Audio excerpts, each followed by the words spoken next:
Hello and welcome to Tuned In. Each week we're going to be bringing you a podcast about music, audio, video, design. We'll try to keep it very interesting. Today we've got a fantastic show. How you doing this morning, Joe?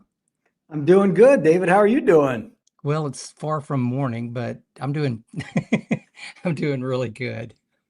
I'm actually really excited because we're going to do our thing for a while, and then we've got a special guest who has worked with a whole bunch of my musical heroes. So I'm kind of busting with excitement right now. Yeah. Well, Tuned In is proudly brought to you by Gramophone and Worldwide Stereo, two of the nation's best retailers. These guys do everything. It's really cool because if you can dream it, these guys can do it. So we're really proud, and we want to thank everyone for the sponsorship and the support, and we're just excited to be here. Yeah, I think one of the coolest things about both Worldwide Stereo up in the Philadelphia market and then Gramophone down here in the Baltimore and Washington, D.C. markets is that pretty much whatever your interest is, whether you're somebody who's looking for an absolute state of the art home theater, or you're somebody who's just started to explore streaming, or maybe even haven't, started exploring streaming and you just want to get into it, or whether you want a lighting system in your home, whatever it is, at all levels of quality and price in the various audio video fields that we play in, we're more than glad to work with you and see what we can do to help you out. So yeah, I think Worldwide and Gramophone are there's a reason why they're two of the most respected retailers in the country. Well, we just keep expanding. I'm looking forward to being at the new showroom in Wayne, Pennsylvania. I think it's on the 11th and 12th of next month. That's going to be a lot of fun. Today we've got a really fun show, and we're going to be talking about audio myths. We're going to kind of figure out which ones we can bust, which ones we can go, hey, that's the real thing, and then hey, we welcome your comments. So if you've got any questions, comments, insults, if you've got any insults, save those for Joe. But if you've got any questions or comments, or you've got a myth that you would like busted or not busted or proven, let us know in the chat. We'll try to keep up with that as best as we can. And David, I'm cool with taking all the insults. That's fine. Next show, you take them though, okay? It's 50-50, buddy. It's like feet. You walk on the bottom, I walk on the top. Yeah. Well, should we start talking a little bit about audio myths? I do a lot of responding because I'm in a lot of the YouTube activity that we do. And I do a lot of responding to people's comments when we have a YouTube video about a particular product or technology or comparing some products or whatever. And sometimes I think that people will get kind of, they've kind of locked into an opinion, if you will, and it's hard then to get out of it. So, for example, David, I might love chocolate and think that a chocolate ice cream cone is the way to go, and you might love French vanilla, and that's fine. That's your opinion that French vanilla is better, and my opinion that chocolate is better. But if we go to our local ice cream shop, and just simply count the number of ice cream cones they sold last year, we're going to find out that they sold, 10% more chocolate or 15% more vanilla or whatever. And that part's really not your or my opinion. That part it's simple fact. And so, sometimes I think some of the audio myths and so forth we're going to talk about today, they start with a kernel of truth, right? But then it can kind of morph into, well, this is the way it is. And, sometimes that's not the way it is. Or things change. The first myth that we're going to be talking about are Class D amplifiers, and I remember a time that I would not touch Class D amplifier with the 10-foot pole because they were just absolutely every single one of them were terrible. So that's the first myth that we're going to be talking about today. Class D amplifiers sound bad compared to Class AB amplifiers. Joe, is it true? Is it myth or is it true? Well, and of course, like a number of these things we're going to talk about today, David, there's certainly, like we said, there's a kernel of truth to it. You're right. 25 years ago, all Class D amplifiers sounded bad. That's just how it is. But you think about, so why did Class D amplifiers start getting used more and more often? Well, the reason in my mind is simple. All the Class D amplifiers have two strengths that a traditional AB amplifier doesn't have quite so much. They run cooler than a traditional AB, and they're more compact. So they're space saving and they run cooler. Ironically, if you think back to when solid state amplifiers started becoming popular, the two advantages that they had over tube amplifiers, and of course, the late 60s, early 70s, so many audiophiles wouldn't even consider something that wasn't the tube amplifier. Mm-hmm. But again, those solid state amps, they ran cooler and they were more space saving.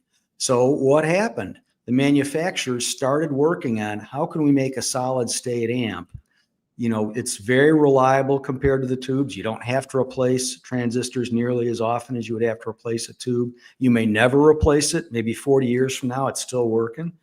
They started asking themselves, how can we make these solid state amplifiers that are very reliable sounding better? And of course, over time, now there are all kinds of really great sounding AB amplifiers that are on the market, and tubes are still popular for the people that, like that sound, which is cool.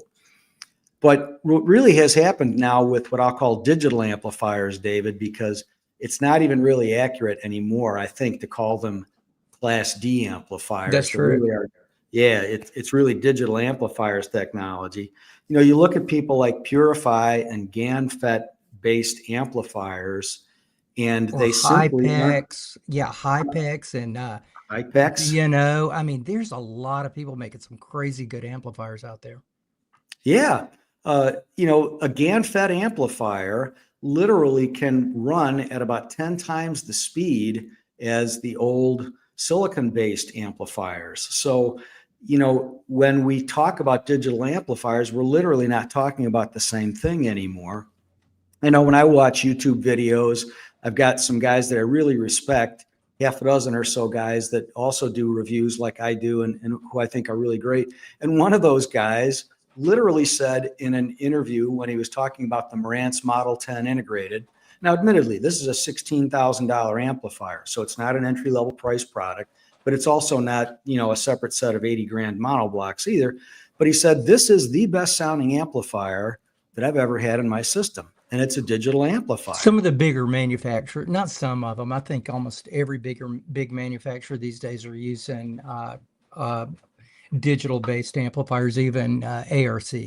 That would be a company that would, you would have thought even 10 years ago, these guys would have never done it. A lot of this is just so our audience knows a lot of the improvements that have been set forth on the digital amplifiers are power supplies.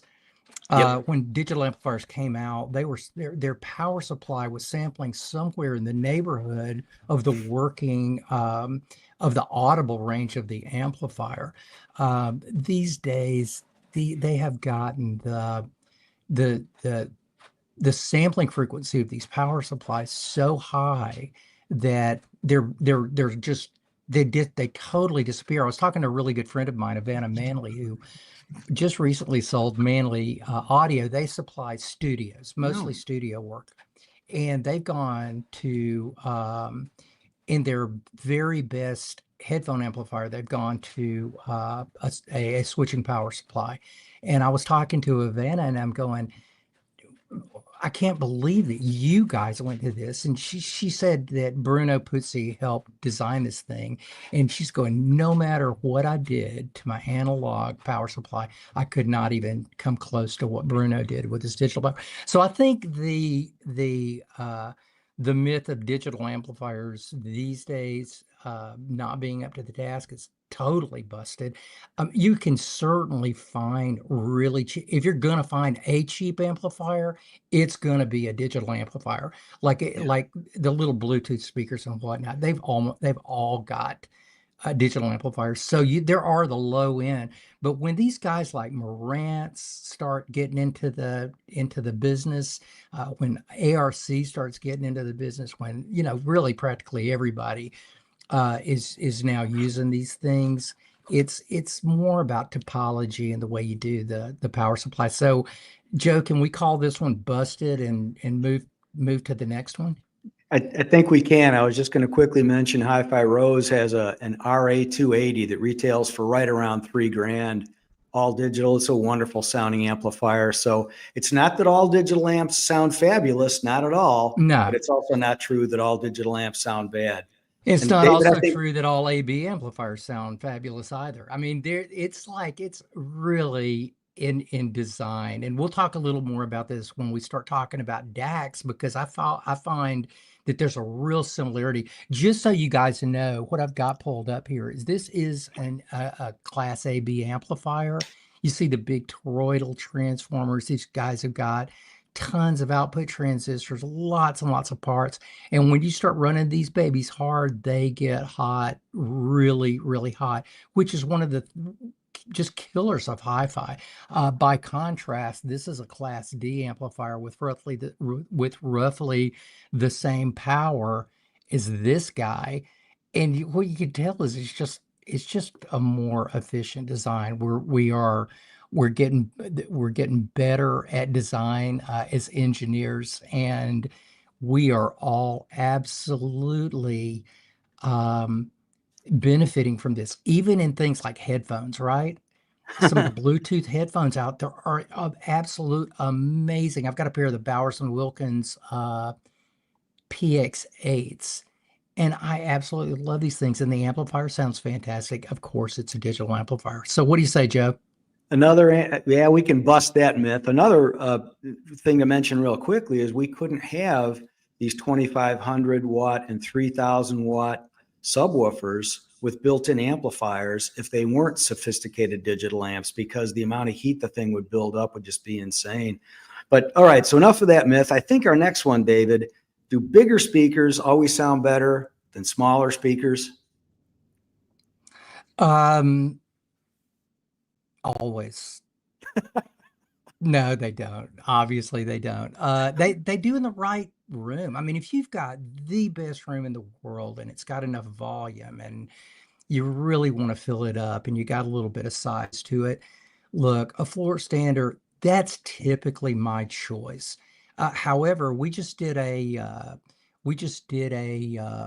event at the Gramophone Timonian store about a month ago, and in one room, they had the big 801 Abbey Road limited edition, and it was a huge room and it sounded fantastic. Well, and I am super picky about my sound. If I'm going to play sound for someone, it's going to sound right, or I would just prefer not to do it.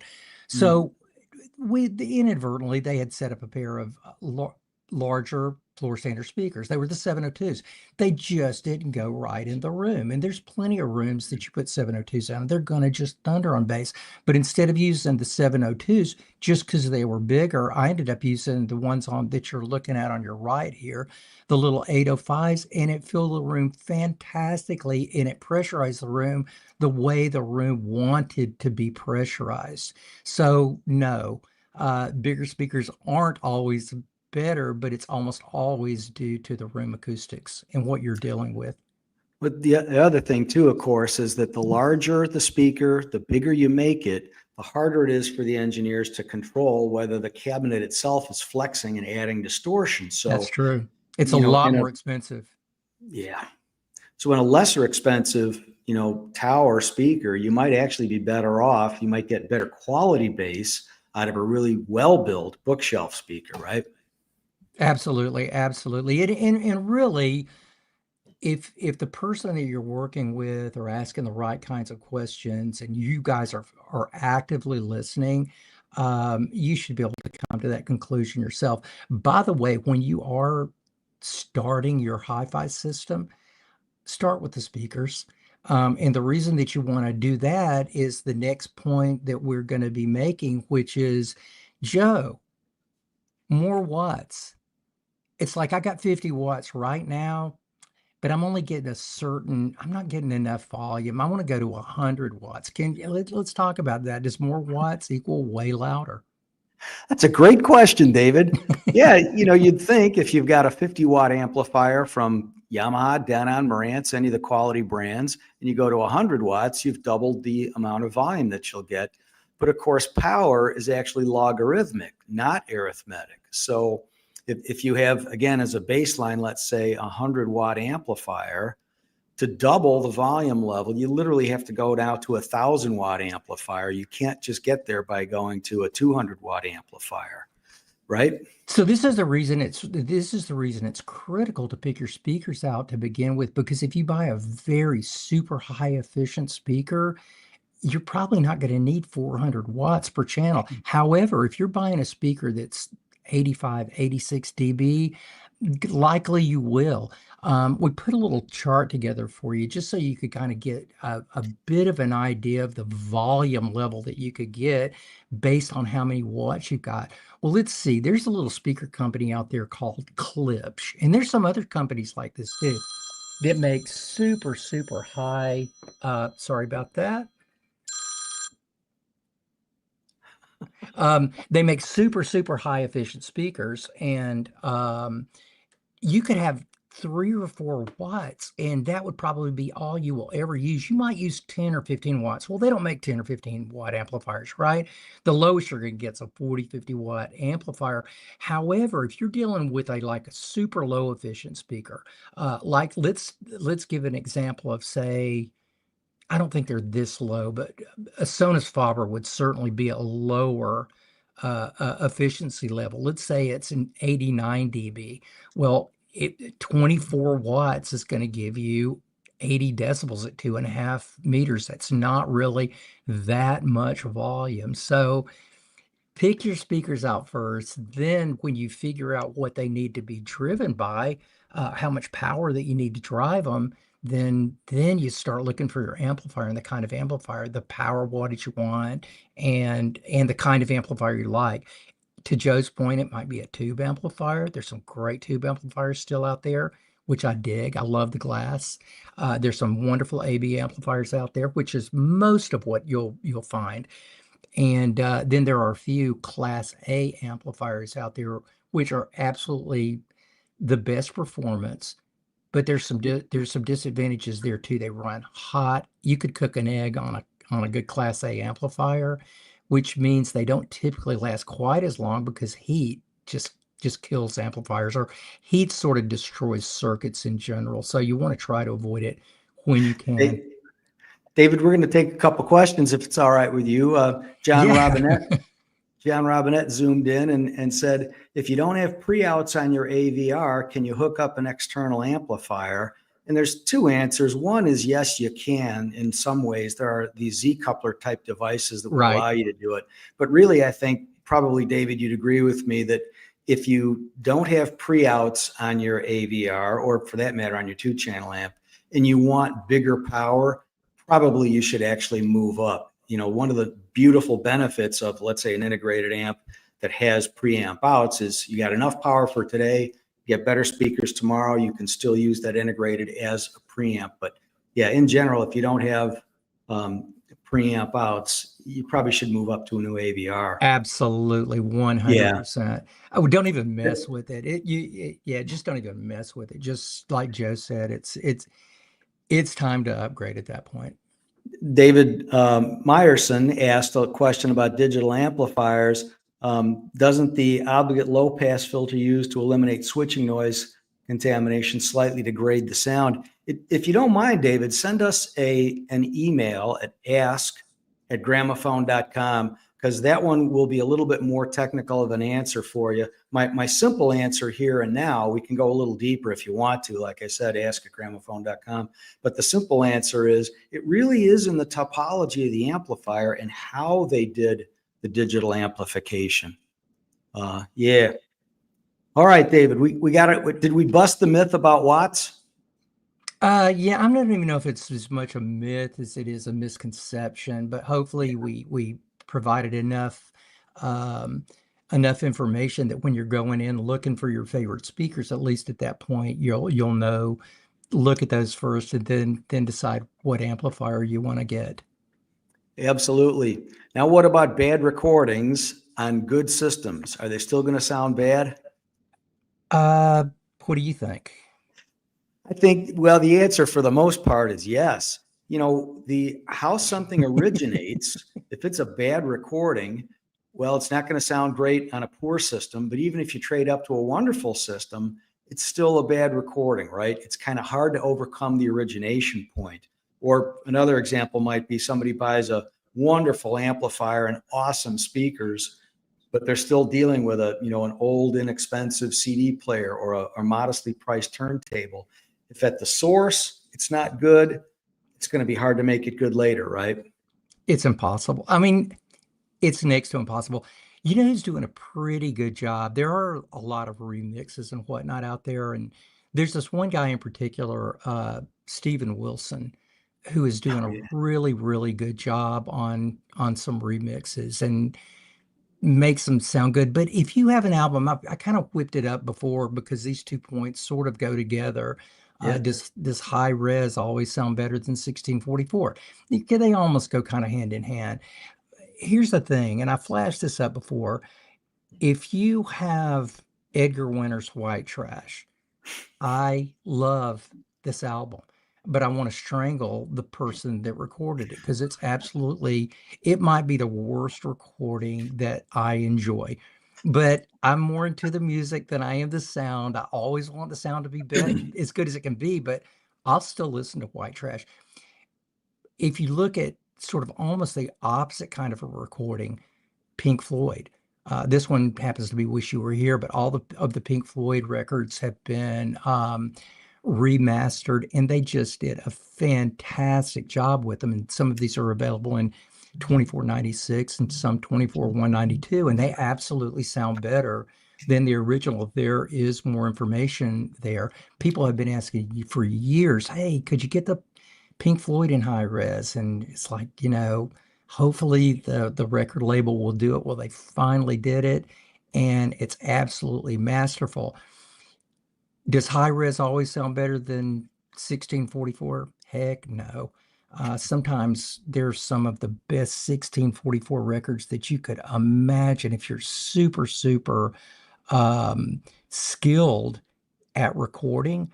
Uh, there's some high resolution records out there that have been redone that just absolutely blow my mind. There's some 1644 stuff out there that blows my mind. One happens to be associated with our next guest. So in just a minute, we're going to bring out our friend Cookie Marenco, who owns some Blue Coast Records. But the most wonderful thing happened. Cookie and I were introduced quite a few years ago through music, and it was just from her production, what she had been able to do. I pick up this record. I don't know this person from Adam, but I'm going, who could make a 1644 record sound like this? And then I got to be a fan of Blue Coast Records after I'd found out about Cookie Marenco, and I'm going, this girl does this thing on a consistent basis. But I think it was around 2010, maybe. I was playing this record a lot. In fact, if you ever see one of my playlists, my favorite one has got this on there. But there's kettle drums that start this tune off. The tune is called Raleigh and Spencer, and these kettle drums are coming in these things. And then there's all kinds of really cool mid-range slide guitars from this guy named Kelly Joe Phelps, who's no longer with us, but he was one of the premier bluegrass slide players in the world. And of course, Tony loved to play with him.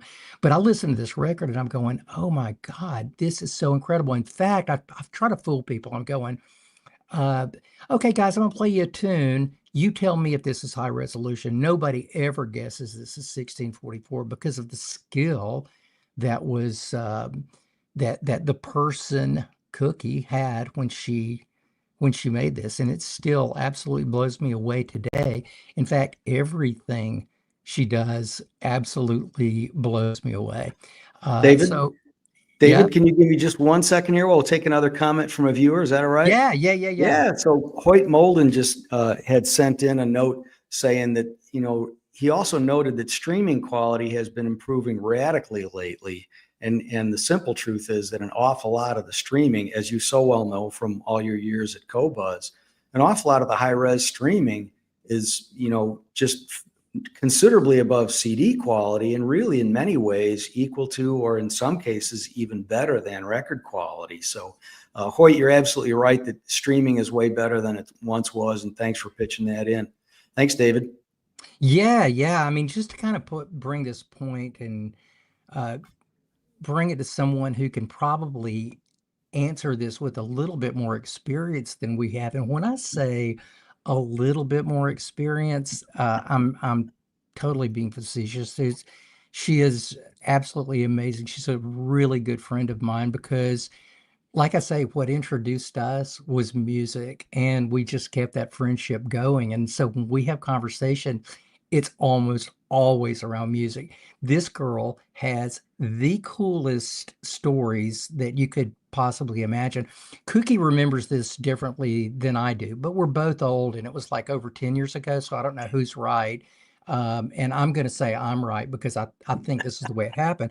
I was playing Cookie's stuff, uh, uh, demoing like all day long. I used to own a company called Peachtree Audio, and I was demoing this stuff, and I would play a little bit of the Tony Facciuro. I would play some Keith Greenanger, and I would always talk about this fictitious lady that I'd never met in my life. But I'm going, she is one of the best recording engineers I could ever imagine.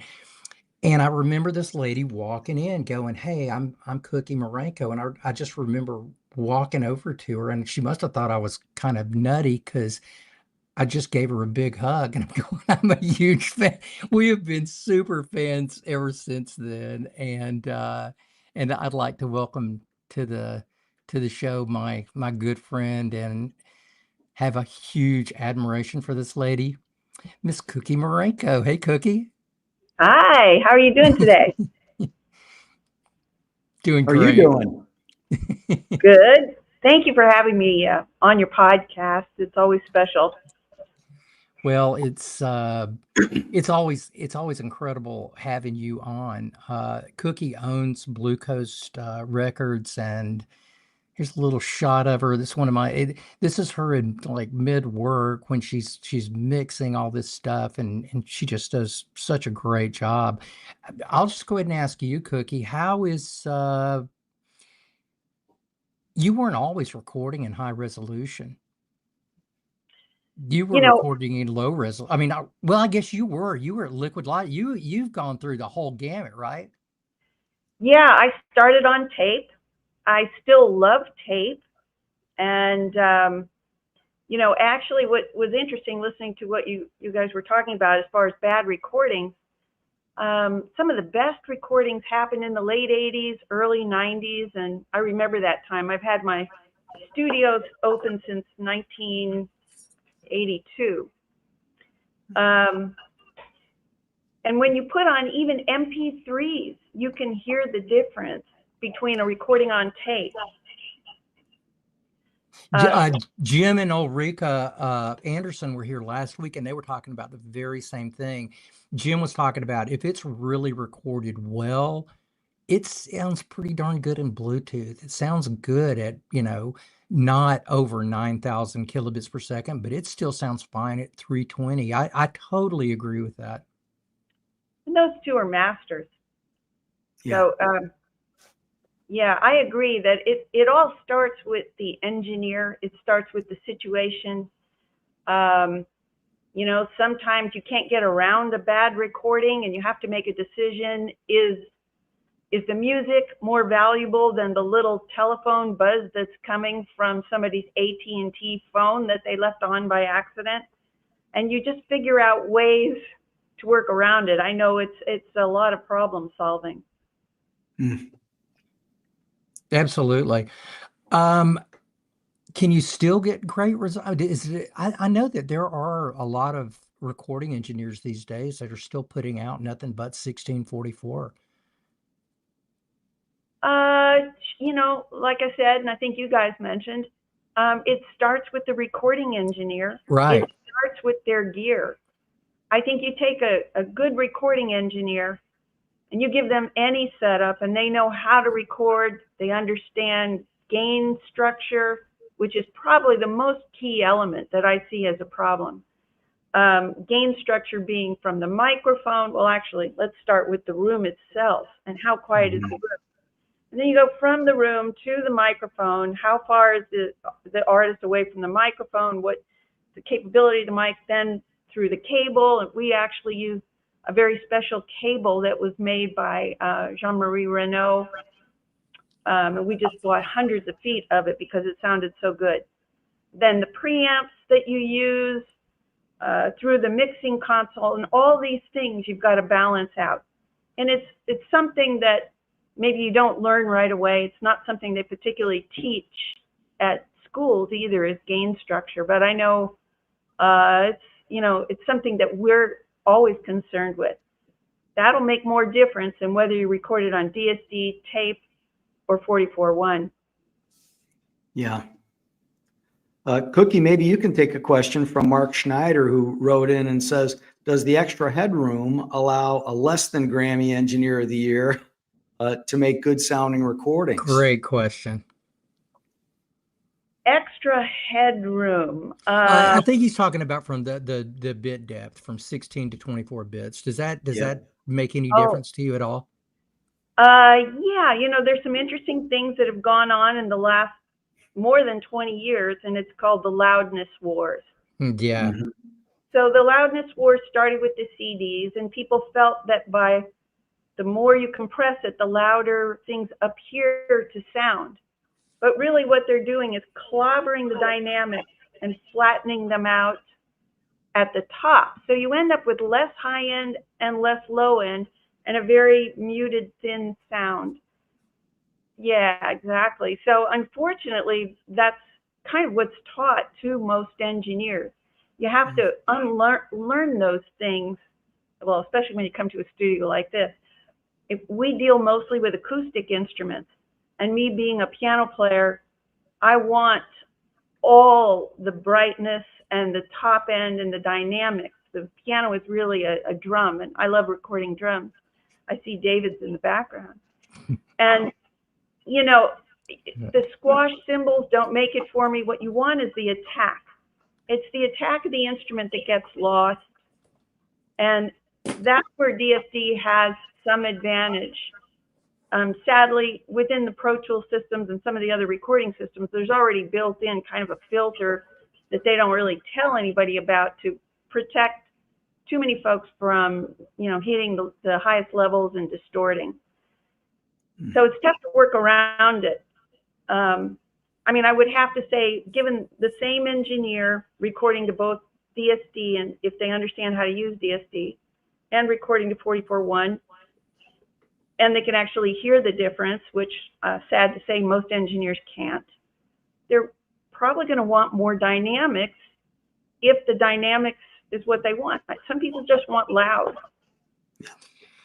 I think Charlie's going to be putting in the Blue Coast Music link, but you can actually go to Blue Coast Music and buy some of Cookie's recordings and see what the lady does. They're absolutely incredible. They're some of my very favorite recordings.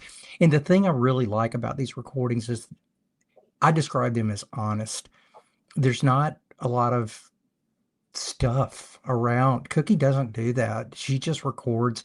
When she records a guitar, it sounds like a guitar. When the harmonies are coming in and they're on the right hand side behind the singer, it always sounds like they're on the right hand side behind the singer. They're just honest recordings. And I can't tell you how much I appreciate how much you love to get things right. And you said something just a second ago that I hit on with almost every seminar that I do, and that's the edge. Everything creates an edge, including my voice. Right now, my voice has got an edge to it. Certainly, flesh on bone, there's no edge like that. A piano has an edge, a guitar has an edge, horns have an edge. And if you're not creating that final edge, you are not creating that final instrument, which is how I describe an audiophile. A lot of people who've got, bad connotations of the word, but I don't at all. I'm an audiophile because I not only love music, but I love the sound of music. I love the sound of an acoustic guitar. And when I listen to an acoustic guitar on a recording, I know it's not going to sound like it's in the room, but I want it to sound as close to in the room as possible. And I'm just gullible enough to close my eyes and go, you know what? He's in the room. That was the original intent for Blue Coast. I wanted to give the impression that people were in the room. And before Blue Coast Records, I had started my studio 20 years earlier, and I was guilty as charged as making overproduced albums. And it was just what we did. Plenty of Why? overdubs. Just because you could? Well, no, you know, you get an idea, and as a producer, oh, wouldn't that sound like, you know, and it has no relevance to the artist. Right. And actually, what changed my mind was something that happened at a session where it was actually Kenny Arnoff was playing on the back of some case or something in a rehearsal, and the musicians were sitting around playing and just practicing the tunes. And I thought, it doesn't get any better than this. When the musicians are sitting in a circle, listening to each other without headphones and reacting to each other dynamically, that's when you get the passion back. That's when all the meaning comes back. That's when people are really listening. That doesn't always happen in an overdub session. That's why I started Blue Coast Records. I started Blue Coast, and all the recordings from 2002 that I've done for Blue Coast Records have been without overdubs, just live in the room. Make it my problem to try to get a good sound, and it's not always easy. And let the musicians sit in a way that they can hear each other and react. And then it's my job to grab it. This goes right along with the question that we just got. Now, I guess this one's another one from Mark. Mark, you're asking some great questions. Is there an equivalent today of live direct to two-track, aka recordings made by Sheffield Studios? I think he's talking about direct to discs, the direct to disc recordings.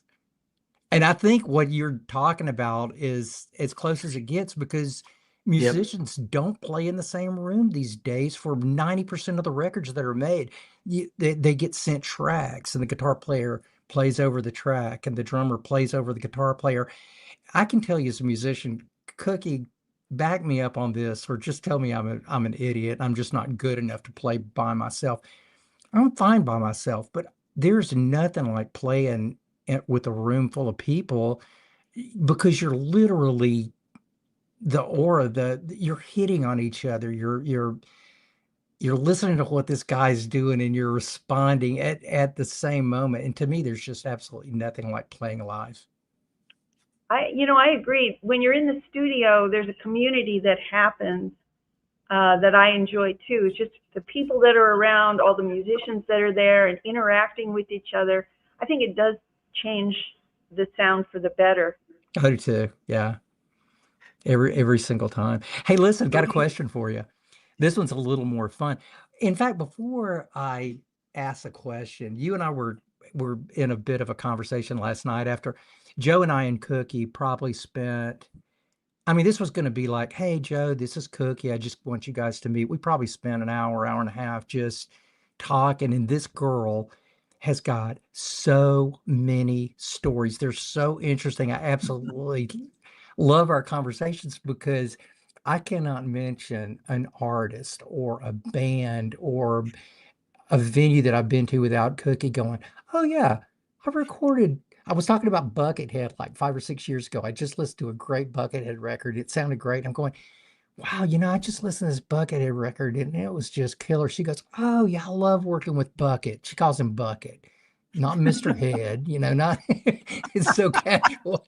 And then she was telling me about all these cool things that she had recorded with him and his mannerisms in the studio. And it was just absolutely, you are super, super fascinating, Cookie. And I certainly appreciate the stories that you just constantly come up with. And I'm trying to think, oh, I know where I was going with that.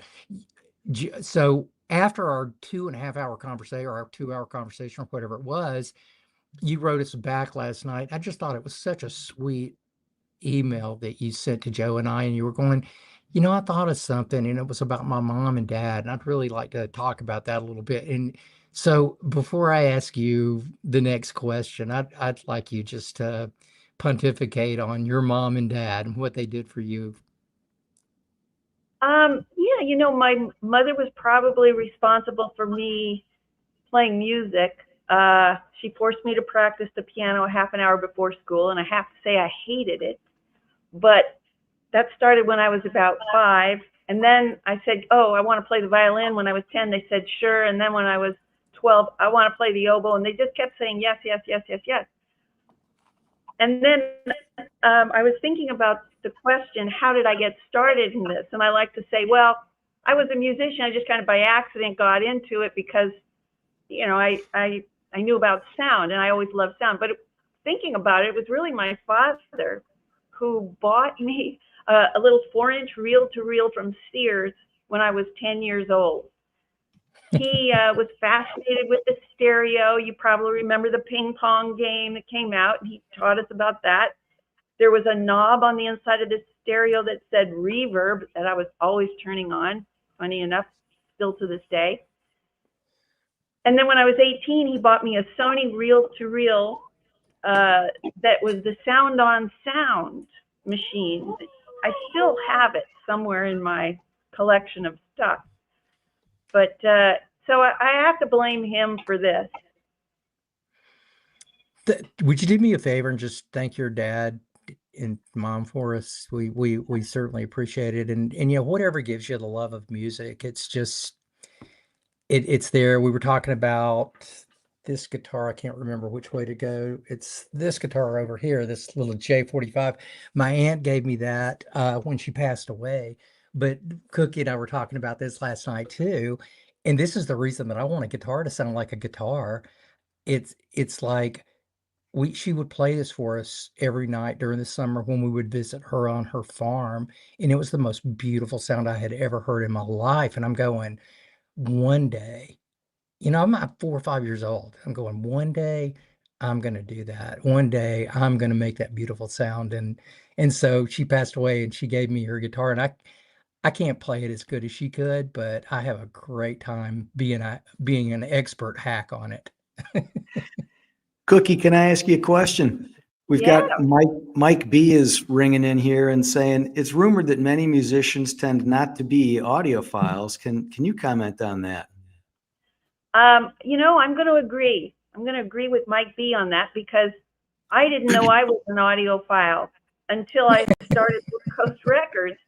That album that David was talking about, the Tony Furtado Band album, I just wanted things to sound good. That's how I approached recording. If things were noisy, I just paid attention to the little things and tried to make them sound better, mostly for me because I was in the studio every day. But I would say working with musicians in the studio, when they take it home, once they're kind of taught and it's opened up to them what this world is, they start to get a deeper appreciation for it. But I would say most musicians aren't aware. They're listening on their phones. They're listening on their laptops. They trust us in an engineering position to get the best sound we can, and that's, what I do.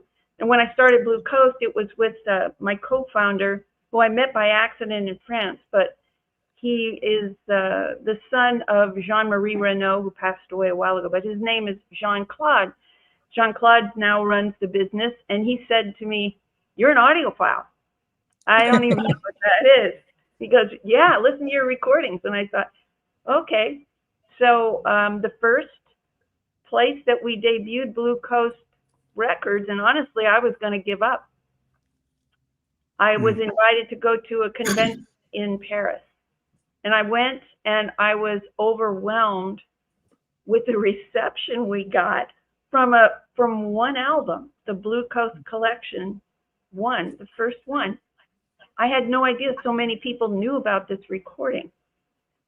And that's It was because of me. Yeah, we'll do another one. This is the we've got another question here. Mark is asking, Does recording an opera singer and the incredible range that they have present specific challenges to you in the recording studio? Yeah, a singer that is trained to sing loud, and a lot of opera singers are trained to project, the room plays a huge role. And Yeah. I can tell you that I've had some singers that can sing so loud that the whole room starts to vibrate. So then you have to start dampening things down. So you really need the right room to record an opera singer, in my opinion. Okay, good. You've already kind of hit on two mids that we're going to be talking to when we say goodbye to you, if we say goodbye to you, because it's already what, 4:46. You had mentioned We got time, David. you had mentioned just a little while ago, wow, cables have made a big difference in my system. That was going to be one of our myths. If we get to it, you guys just all remember what Cookie said, and then yeah, I think that was it. That was the main one. Cookie, I was going to ask also, how has high res changed the way you record? Because obviously you started your recording career before high res, as we think of it now, even existed. Yeah, I don't think it's changed the way I've recorded, honestly. I think having come through the 80s and the 90s pretty unscathed by over compression and trying to make a loud record, our job was just to make a great sounding record, even with a million overdubs, was just to take care of the sound. And in fact, if you listen to an original recording, let's say even from Nirvana back in early 90s, and some of the big heavy metal albums, nobody was over compressing back then. And those albums will sound really soft. But the funny thing is if you get to your volume control and you just turn them up, you're going to hear more high end and more low end than you are in the overcompressed remastered versions. And something I wanted to mention was that just this year we started putting out 2 different versions. We only, like 3 years ago, started putting our music from Blue Coast on streaming platforms. And one of the biggest complaints was, yeah, but it's all so soft. Well, if you listen to all our music together, it doesn't sound soft. But when you put it up against some of the latest pop or something that's going on, so I finally just got tired of it, but I didn't want to give up what we had started with, the full dynamic range and, the use your volume knob philosophy. So what we've recently done with the album covers from Megan Andrews and from the album Spirits from Art Landy is you can find them on Spotify, Tidal, Apple in what we call optimized. And that optimized version means we've compressed it, we've compared it, we're making it louder, okay, we give up. But for the people who care, we've got the audiophile edition versions at Qobuz and only on Qobuz. And we have it at Blue Coast Music, where we sell 9 formats to download. They all come from the DSD 256. So, that's something we're trying out. It's interesting. We hope to go back and do the rest of the catalog and bring it up to the optimized for those that want it louder, and keep the dynamics for those that want the music and the dynamics. That's such a great point.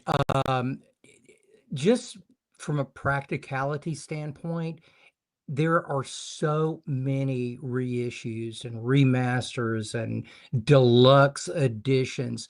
Most of the time, those are terrible. And here's the way you can tell. In fact, I'll give you a specific album that you can check. And the only reason I'm giving you this is because it's so egregious on this album. But the Rumors, Fleetwood Mac Rumors, if you listen to the original 1644, the snare is louder than the hand claps. If you listen to the deluxe edition, all they did was just compress it and made it a lot louder. Now, when you listen to it to begin with, the first thing that hits you, just like a speaker would, the louder speaker typically sounds better. at first. But when you really start getting into it, just like Cookie said, the lower recording will typically have a good bit better dynamic range. So I would almost always encourage you guys, there's 4 albums there. This isn't a hard rule of thumb, but pick out the one that's the quietest, and it should be the one that's the most dynamic, regardless of who puts it out. And just because somebody puts out something that says super deluxe or whatever, um, don't take their word for it. Yeah. Trust but verify. Yeah, I was going to say probably the early 80s was the first year that I bought a remastered album that I was all excited about because from one of my favorite artists. It was a ZZ Top 6-pack kind of thing where they'd remastered. And just immediately on listening to it, I realized they had cranked the heck out of the cymbals and so forth and added all kinds of reverb. And yeah, it made the whole thing sound really big, but I didn't like it as much as the original ones.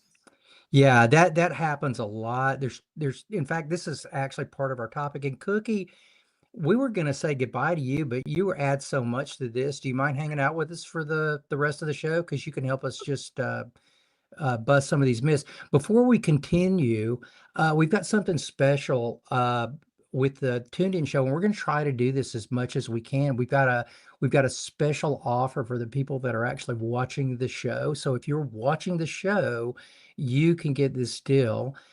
We've got the Audio Quest Dragonfly Black. This is a little unit that if you haven't been in streaming or you're just kind of sticking your toe into the water, or you just want to make your car hi-fi sound a lot better, this little Dragonfly is absolutely amazing. We're selling it, I believe, on Sky for 119. But during the show and maybe a little bit after, you able to get this for $79.95. Charlie, you may need to put a link up for them to get this offer, but it's a really great little DAC, and we appreciate Will, our buyer, for letting us give our audience a special deal. You know, maybe we can actually, David, just stay out of the rest of the myths we were going to bust. We'll save them for another show and stick with some more of the questions, because I have some questions and I know you have some more here as well. Hey, listen, that's the one cool thing about this show. We can do anything we want to do. We Do you mind answering Well, some more questions, Cookie? Is that all right? Can Yeah, we that's just fine. go through one thing real quick before you do? Because I want you to help me bust this myth really quick, or not really bust. It's a lot like one of the other questions that we ask, but how important is the room? You were just talking about it. It makes just as much difference, not just as much, probably more difference at home than any stereo any component that you could buy. If you've got truly horrible acoustics, is it gonna you can put $1 million system in a room. Is it gonna sound right? Cookie, Joe, I'm gonna throw that up to you because Cookie had just mentioned how important this is in the studio, and I totally agree. Go ahead, Cookie. Yeah, there was this thing called room tuning that would happen in studios, where basically you would tune your speakers to the room and you would have equalizers put in, and the problem with that is you bring one extra person in the room, you add another Pro Tools system on the right side of the console like I did, everything starts to change. One of the things you learn, I think, as an engineer when you're mixing, is to keep the volumes down. So pretty much, when the musicians are in, they want to hear things louder. And the other things you learn is the reflective areas of the room. You can put up all kinds of baffling and whatever you want, but at the end of the day, we add another person, another chair, another whatever, and it all changes. So I think it's really helpful to learn how to monitor on smaller speakers and mix from there. Test it out on a lot of different systems. We have probably 5 different systems just in my house, and an occasional headphones. I personally try to avoid mixing in headphones because it's really hard on the ears. Cookie, we've got Cookie, we've got about 5 minutes left. One of the questions I wanted to bring today is you've recorded with some amazing musicians. If there's anything at all in particular that you remember about recording with either Steve Smith, who's one of my all-time favorite drummers, the guy that played in Journey for many, many years, or Kenny Aronoff, who of course was with John Cougar Mellencamp for years and years and years. Do you have any stories you can share about what it was like to record with those two guys? Yeah, you know, Kenny is amazing. And I just remember the first time he started playing his cymbals and the intricacy of how he played, you know, with never having really heard the music before, but it was kind of an amazing thing. Steve Smith, I don't know as well, but the time that I recorded him, I just remember he was the only drummer that said, "Don't use a Shure 57 on my snare drum." And he came in, he's an amazing drummer too. Yeah. He put a new head on the snare and literally whacked it for 4 hours before the session. Wow. And but I think of the drummers, I have to mention two others. One is Brain, who's the drummer with, well, he had been with Guns N' Roses, Primus, and the band I met him in, the Limbo Maniacs, back in 1983. This was his first recording session, and he's been my first called drummer. And if you can imagine a guy who played in Guns N' Roses being the only drummer that you'll even let into a Blue Coast Records session, that's how good he is. He can play soft, he can listen, he pays attention. It's amazing. And then the other drummer, I want to know what microphone he wanted to use, because I'm using a 57 and I think it's just fine, but that's what I use. I've been using that same 57, and they're all a little different, but the same 57 for 40 years on a snare drum. Steve Smith, and I can't remember, I was at a different studio, not my own, so I probably just grabbed something that made him happy. So, well, what do you want to use? And just, you know, there's a point where you really got to keep the balance going, and I don't remember. But it's more important that the musician is happy than I get the microphone of my choice. Yeah. But can I mention Max Roach? Yeah. Oh yeah, please. I was looking for this album yesterday, and I'm going to have to call the label because I'm not sure it ever made it to streaming, but this might have been the last recording he made. Wow. And I remember when he came to approve my studio, he looked out, and I'm on the side of a hill, and it reminded him of Italy.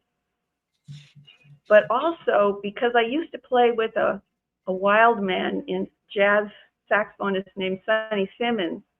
Max knew Sonny, and so I was like in, and Max was just the most amazing drummer. And he is the one that said to me, pointing to his hi-hat, and he says, "The hi-hat, the most important part of the drum kit." I'll just never forget that. But we became very close friends, you know, before he died, and he was great. Cookie, we're almost out of time, but can you just share a few words about, you're one of the co-inventors really of the extended sound environment recording. Can you just share a few words about that? Yeah, well, it came from the idea back in 2002 of trying to recapture the passion from what we felt had been lost, and that was 20 years ago. So myself and Jean-Claude Renaud got together, and I didn't know I was starting a label, but Surround had just come into being. We had some friends, Gus Skinnis at Sony, who brought us the Sonoma system, and so we decided to record with a whole array of speakers on the inside of the inside the control room. So we were actually listening in surround, which is unusual. Listening in surround, that was primary. And then trying to record the instruments as they were positioned in the same way we had the speakers. And I wanted to get that sensation that you were in the room with the musicians. Now, it was unfortunately really expensive to do this recording. And so going forward, we never made another surround recording, but you know, we kept the idea for extended sound environment was to to have the musicians playing live, reacting to each other, focus on the passion, capturing the sound our problem, and just, if it was in a hotel room, so be it. As long as we got great music, and that's what we wanted. Love it. Well, David, it's about time for us to wrap up. Cookie, I want to say thank you because you have worked with some of my favorite musicians ever. And it was just so exciting to hear you bring your insights to this show. David? Cookie, we really appreciate you being here. And hey, look, come back and see us. Let's do another show at some point, just all around Blue Coast Records. Yes, anytime, David. Joe, pleasure. Thank you for inviting me. Take care, Cookie.